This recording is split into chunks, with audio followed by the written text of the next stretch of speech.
Peon ബോട്ടിക്കിൻ്റെ പുതിയൊരു വീഡിയോയിലേക്ക് സ്വാഗതം. ഡെയിലി വെയർ ആയിട്ടുള്ളൊരു സാരി കേട്ടോ. എല്ലാവരും ചോദിക്കും ബോർഡർലെസ് ആയിട്ട് ഡെയിലി വെയർ ആയിട്ടുള്ള സാരി സെമി സിൽക്കിൽ വാഷബിളാണ്. ഇതൊരു ഒണിയൻ പിങ്കിലാണ് വന്നിരിക്കുന്നത്. ഇതിൻ്റെ ഡിസൈൻ എന്ന് പറഞ്ഞാൽ ചെറിയ എംബ്രോയ്ഡറി വർക്കുകൾ, ഒരു ഗ്രീൻ ആൻഡ് പിങ്ക് ഷെയ്ഡിലുള്ള എംബ്രോയ്ഡറി വർക്കുകളാണ് ഇതിൽ ഫുള്ള് വരുന്നത്. അതും ചെറിയ എംബ്രോയ്ഡറി വർക്കുകൾ. പിന്നെ ഇതിൻ്റെ പല്ലു പോർഷൻ ഇങ്ങനെയാണ് ഇത് വരിക. പല്ലുവിലാണ് ഇതിൻ്റെ കൂടുതലും ഈ ഭംഗി. ഇതേ ഫ്ലവേഴ്സ് നമ്മുടെ ഈ ബോഡി ഫുള്ളായിട്ടും സ്കാറ്റേർഡായിട്ട് വന്നിരിക്കുന്നു. അപ്പോൾ ഇതിൻ്റെ ഡിഫറെൻറ്റ് കളേഴ്സാണ്. നമുക്ക് ഓരോന്നായിട്ടൊന്ന് കാണാം. ഇതൊരു ബ്ലൂ ഷെയ്ഡാണ്. അപ്പോൾ എനിക്ക് ഒരു വാക്ക് പറയാനുള്ളത് എന്നാന്ന് വെച്ചാൽ, ഞാൻ ഈ മാക്സിമം ഞാൻ ഈ കളറ് ഇതിൽ കൂടെ കാണിക്കാറുണ്ട്. ഡൗട്ടുള്ളവർ തീർച്ചയായിട്ടും ഞാൻ അവരെ വീഡിയോ കോളിൽ കാണിച്ചു കൊടുക്കാം, ഡേ ലൈറ്റ് കാണിച്ചു കൊടുക്കാം. ഇതെല്ലാം ഞാൻ പറയാറുമുണ്ട്. പക്ഷേ ഇനിയിപ്പോൾ ഞാൻ ഒരു കാര്യം പറയുന്നത് എന്നാന്ന് വെച്ചാൽ, റിട്ടേൺ ഞങ്ങളത് എടുക്കണമെങ്കിൽ മസ്റ്റായിട്ടും അതിൻ്റെ ഓപ്പണിംഗ് വീഡിയോ ഞങ്ങളെ കാണിച്ചിരിക്കണം. കാരണം 1-2 അനുഭവങ്ങൾ ഇച്ചിരി വേദനാജനകം തന്നെയായിരുന്നു. സാരമില്ല, അതൊക്കെ ഇതിലുണ്ടല്ലോ. എങ്കിലും അതെനിക്ക് പറയാതിരിക്കാൻ പറ്റില്ല. പിന്നെ ഈ റിട്ടേൺ എന്ന് പറയുന്ന കളർ ഇഷ്ടമല്ല റിട്ടേൺ എന്ന് പറയണവർ, എനിക്കറിയാം അങ്ങനെ എല്ലാവരെയും അല്ല കേട്ടോ, എല്ലാവരെയും ഞാൻ പറയുന്നില്ല. നമുക്ക് അനുഭവങ്ങളാണല്ലോ ഏറ്റവും വലിയ നമുക്ക് പറയുന്നതും അതുകൊണ്ടാണല്ലോ. ശരിക്കും കളർ കണ്ടിട്ട് എടുക്കുക, പർച്ചേസ് ചെയ്യുക. ഏത് രീതിയിലും നമ്മുടെ പിള്ളേരുടെ ഇത് കാണിച്ചു തരാൻ തയ്യാറാണ്. ഒരിക്കലും അല്ലാതെ എടുക്കാൻ ഞങ്ങൾ പറയാറില്ല. പക്ഷേ അത് നോക്കി തന്നെ എടുക്കുക. ഞാൻ ഇത്രയും വ്യക്തമായിട്ട് തന്നെ ഓരോ സാരിയും വിടർത്തി, മെറ്റീരിയലും അതുപോലെ കളറുകളും. ഇപ്പോൾ ഈ കളറ് ഇതേ കാണുന്ന പോലെ സെയിം ബ്ലൂവിന് പ്രത്യേകിച്ച് ഡിഫറൻസ് വരുന്നുണ്ട്. അതെപ്പോഴും ഞാൻ പറയാറുണ്ട്. ഇതിപ്പം സ്കൈ ബ്ലൂ ആണോ എന്ന് ചോദിച്ചാൽ അല്ല, ഗ്രീൻ ആണോ എന്ന് ചോദിച്ചാൽ അല്ല, പക്ഷേ ഒരു ബ്ലൂ ആണിത്. പക്ഷേ ഇതെങ്ങനെ എനിക്കിതിൽ കൂടുതൽ ഇതിൽ കാണിക്കാനും പറ്റത്തില്ലല്ലോ.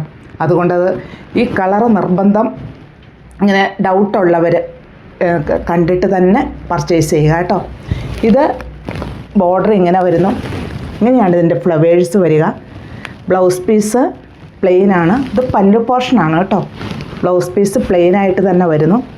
ഇതാണ് ഇതിൻ്റെ മെറ്റീരിയൽ. ഒരു സെമി സിൽക്ക് മെറ്റീരിയലാണ്.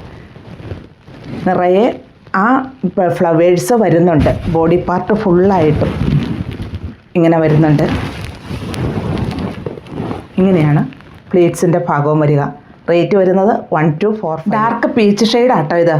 ചിലർക്കുണ്ടല്ലോ ഈ ബോർഡർ വേണ്ട, ഒത്തിരി ആർഭാടങ്ങളൊന്നും വേണ്ട, സിമ്പിളായിട്ടുള്ള സാരി. അത് ഒത്തിരി പേര് അങ്ങനെ ആഗ്രഹിക്കുന്നവരുണ്ട്. അവർക്ക് വേണ്ടിയിട്ടാട്ടോ ഞാൻ ഈ സാരി കൊണ്ടുവന്നിരിക്കുന്നത്. ഇതിൻ്റെ പല്ലുവിലാണെങ്കിലും ഇങ്ങനെയാണ് ഇതിൻ്റെ ഡിസൈൻ വന്നിരിക്കുന്നത്. ഡാസിൽസ് എല്ലാം അറ്റാച്ച് ചെയ്തിട്ടുണ്ട്. വിത്ത് ബ്ലൗസാണ്. ബ്ലൗസ് പീസ് സെയിം തന്നെ പ്ലെയിനായിട്ട് തന്നെ വരുന്നു. പിന്നെ ബോഡി പാർട്ടിൽ കാണാൻ പറ്റുന്നുണ്ടായിരിക്കുമല്ലോ, സ്കാറ്റേർഡായിട്ട് ചെറിയ എംബ്രോയ്ഡറി വർക്കുകൾ. ബോഡി ഫുള്ള് ഇങ്ങനെ തന്നെ, ഇങ്ങോട്ടും അങ്ങനെ തന്നെ. റേറ്റ് വരുന്നത് 1245 പിസ്ത ഗ്രീൻ ഷെയ്ഡാട്ടോ. പിസ്ത ഗ്രീനിൽ ലൈറ്റ് പിങ്ക്, അതുപോലെ ചെറിയൊരു ഗ്രീൻ സ്റ്റെം, അങ്ങനെയായിട്ടാണ് ഇതിൻ്റെ ചെറിയ ചെറിയ എംബ്രോയ്ഡറി വർക്കുകൾ. ബോർഡർലെസ്സാണ് സാരി. പല്ലു പോർഷനാണ് ഈ ചെറിയ ഫ്ലവേഴ്സായിട്ട് തിക്കായിട്ട് വന്നിരിക്കുന്നതും. ഇതാണ് ട്രാൻസ്പെറൻ്റ് അല്ല ഈ സാരി. നമുക്ക് 1 ലെയറായിട്ടും ചെറിയ ചെറിയ പ്ലേറ്റഡ് ആയിട്ടും എല്ലാം വെയർ ചെയ്യാൻ പറ്റും. വിത്ത് ബ്ലൗസാണ്. ബ്ലൗസ് പീസ് പ്ലെയിനുമാണ്. ബോഡിയിൽ ഫുള്ളായിട്ടും ഇതുണ്ടോ, ഫുള്ളായിട്ടും ചെറിയ ചെറിയ എംബ്രോയ്ഡറി വർക്കുകൾ. ഇങ്ങനെയാണ് പ്ലേറ്റ്സിൻ്റെ ഭാഗവും വരിക. ഇതൊരു ചിക്കുവിൻ്റെയൊക്കെ ഷെയ്ഡായിട്ടാട്ടോ വരിക. ഇതിൻ്റെയും പല്ലുവിലാണ് തിക്കായിട്ടുള്ള എംബ്രോയ്ഡറി വർക്കുകൾ വരുന്നത്. ഇങ്ങനെയാണ് വരിക. സ്കാറ്റേർഡായിട്ട് ചെറിയ ചെറിയ ഫ്ലവേഴ്സ് വരുന്നു. വിത്ത് ബ്ലൗസുമാണ്. ബ്ലൗസ് പീസ് പ്ലെയിനുമായിട്ടാണ്. ബോഡി പാർട്ടിൽ ഫുള്ളായിട്ടും ഇങ്ങനെയാണ് ഡിസൈൻ വരിക.